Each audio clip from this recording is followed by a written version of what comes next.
अब हम किसी पार्टी की बात नहीं कर रहे हैं, किसी के बाप की विरासत नहीं है ये मुल्क। रानी का बेटा बन सकता है तो मेहतरानी का बेटा भी प्रधानमंत्री बन सकता है। ये खाली चाय वाले का बेटा बनेगा फिक्स हो गया है क्या? ये आज़ादी की लड़ाई लड़े थे क्या ये लोग? आपके नेता जो हैं कभी 2015 में आरजेडी के साथ रहते हैं, 17 में बीजेपी के साथ चले जाते हैं, फिर 2020 में बीजेपी के साथ है। आखिर एक जगह रहते काहे मतलब इधर कभी उधर। चलिए वो हो गया।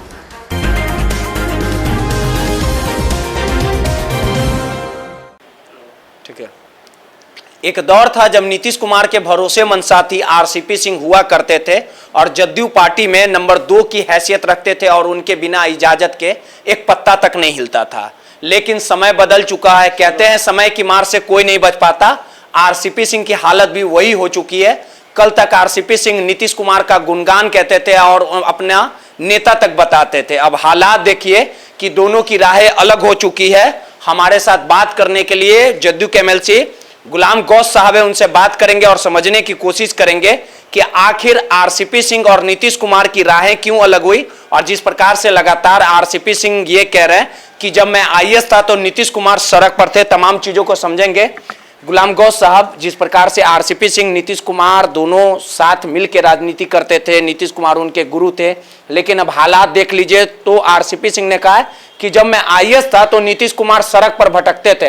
क्या कहेंगे इस पूरे बयान को लेकर? नहीं, ठीक कहा उन्होंने, क्योंकि उनको मालूम होना चाहिए, चूँकि वह आईएएस अफसर है, इस बात को नहीं जानते हैं। सड़क से ही सत्ता का रास्ता जाता है। जो लोग सड़क पर संघर्ष करते हैं वही एक दिन सत्ता के सिंहासन पर बैठते हैं। ये तो अफसर साथ है, इनको क्या पता है कि सड़क का संघर्ष क्या होता है।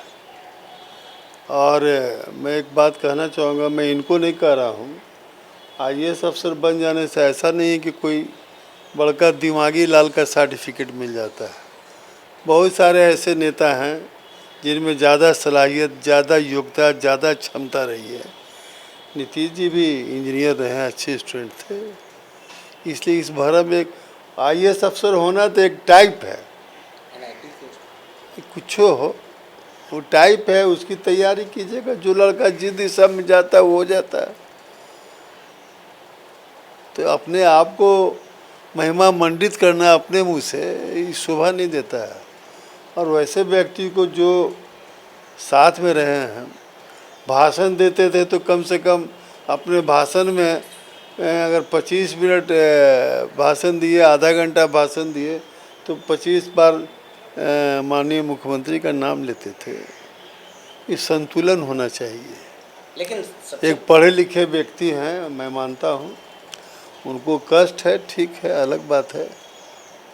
लेकिन सबसे बड़ा सवाल है कि मान लीजिए पढ़े लिखे यूपीएससी निकाले हैं, आईएएस रैंक के अधिकारी रहे हैं, लेकिन जिस प्रकार से अगर राजनीतिक गुरु की बात कर ली जाए तो नीतीश कुमार के पार्टी में ही वो रहे हैं। नीतीश कुमार आईएएस अफसर, मैं बता देता हूँ, इक्का दुक्का कभी कामयाब नेता नहीं हुआ है। गद्दार बताए नीतीश कुमार को, बताने उनका मुंह अपना उपहास कर रहे आपके हैं। नेता को गद्दार छोड़ी ना, कहने से क्या हो जाएगा, ऊपर लेवल लग गया क्या?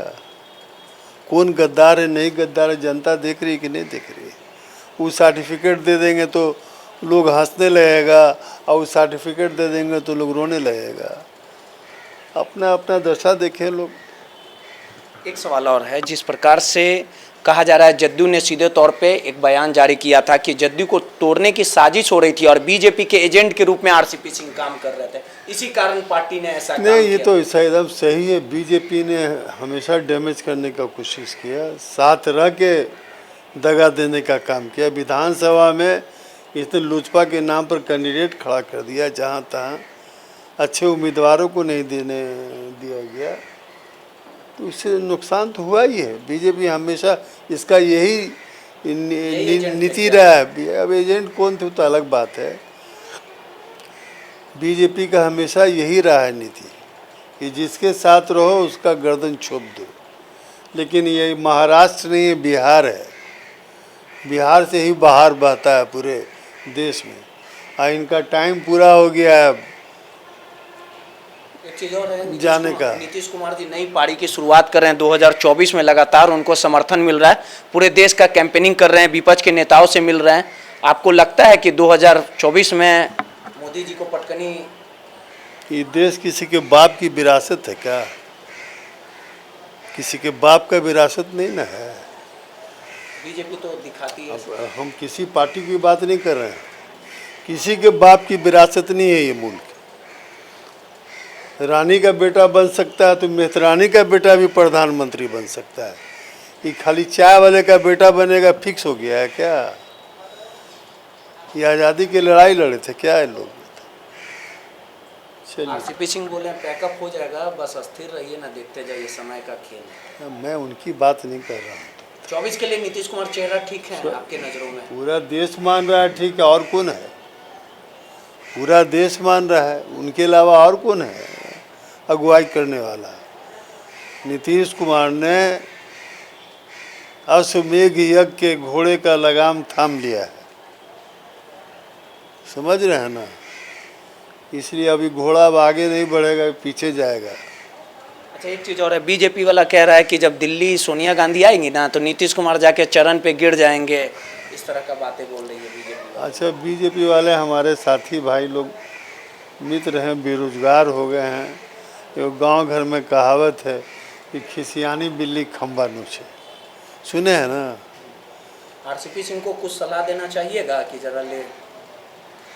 नहीं, मैं सलाह यही दूंगा, हम लोग के पुराने साथियों में रहे हैं, सभ्य ढंग से बात करें। जिस तरह का भाषा का वो प्रयोग कर रहे हैं शोभनीय नहीं है। अच्छा, एक चीज़ और आखिरी सवाल है, इसके बाद कोई सवाल नहीं होगा। आपके नेता जो हैं कभी 2015 में आरजेडी के साथ रहते हैं, 17 में बीजेपी के साथ चले जाते हैं, फिर 2020 में बीजेपी के साथ है, आखिर एक जगह रहते काहे नहीं है? काहे मतलब इधर कभी उधर? चलिए, अब हो गया। देखिए, गुलाम गौस साहब थे, जिस प्रकार से लगातार नीतीश कुमार और आरसीपी सिंह में जो अदावत चल रही है, जो विवाद चल रहा है, वो थमने का नाम नहीं ले रहा। और सीधे तौर पे इन्होंने कह दिया है कि 2024 में जो नरेंद्र मोदी के सामने जो चेहरा होगा वो नीतीश कुमार होंगे। और जिस प्रकार से जब पूरा मुकाबला होगा नीतीश कुमार के सामने, नरेंद्र मोदी टिक नहीं पाएंगे। अब देखना दिलचस्प होगा कि 2024 के लड़ाई में कौन किसको परास्त कर पाता है, और नरेंद्र मोदी का जादू चलता है या उनका कुनबा बिखर जाता है। ये तो आने वाला समय ही बताएगा। रोहित, NBC 24 पटना।